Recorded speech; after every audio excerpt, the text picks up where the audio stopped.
So in this same book as well, like I said, I love this book a lot. It really went in deep in the book, and thank you for writing it. Thank you. In your book, you talk about two kinds of warriors, and I just want to read a little bit of what you said. Two kinds of warriors. Okay. You said the foolish warrior and the wise warrior.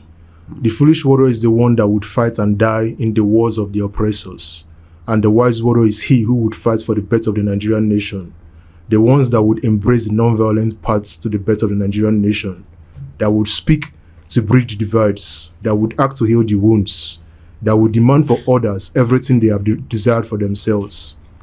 My question would be, and I think it's one of the essential things you dealt with in this book, do you believe we can get the Nigeria of our dreams without violence? And it harkens back to what you said about one of the mistakes from the last election that you guys didn't think about taking to the streets. I think first thing first, you need to understand that violence is a subjective word. Very, very subjective, especially within the Nigeria context.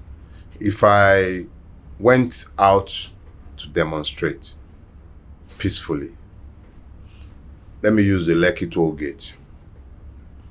I was one of those who provided flags to protesters. All they carried were flags. They were at the toll gate singing the national anthem.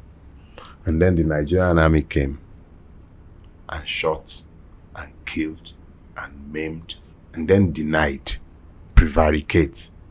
And then Nigerians started denying on behalf of the Nigerian state and the Nigerian army.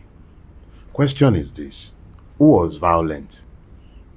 The Nigerian army, the Nigerian states. The only person who was not violent in that context were the protesters. But they were the ones who had violence visited upon them. So I cannot tell you that there is a non-violent path to the Nigerian Revolution. What I can tell you is that those who are seeking the revolution may on their own decide to adopt a non-violent stand. That is what I have elected to do. I have no control over the responses of the state, but the responses of the state are predictable.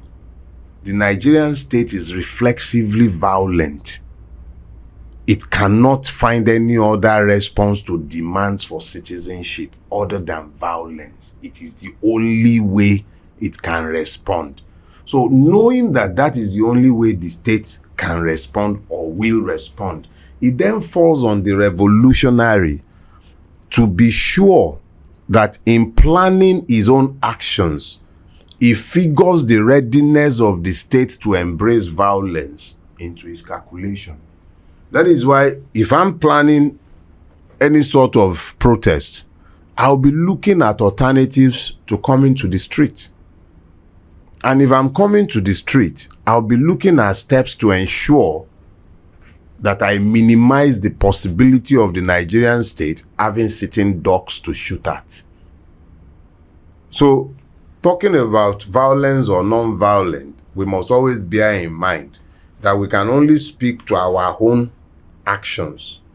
The actions of the state is never in our hands.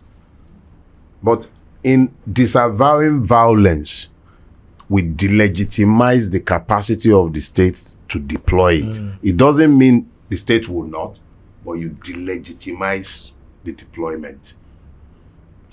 That's the extent that I can speak to this issue right here and now, but it's not in the hands of the victims. Yes. It's always in the hand of the state.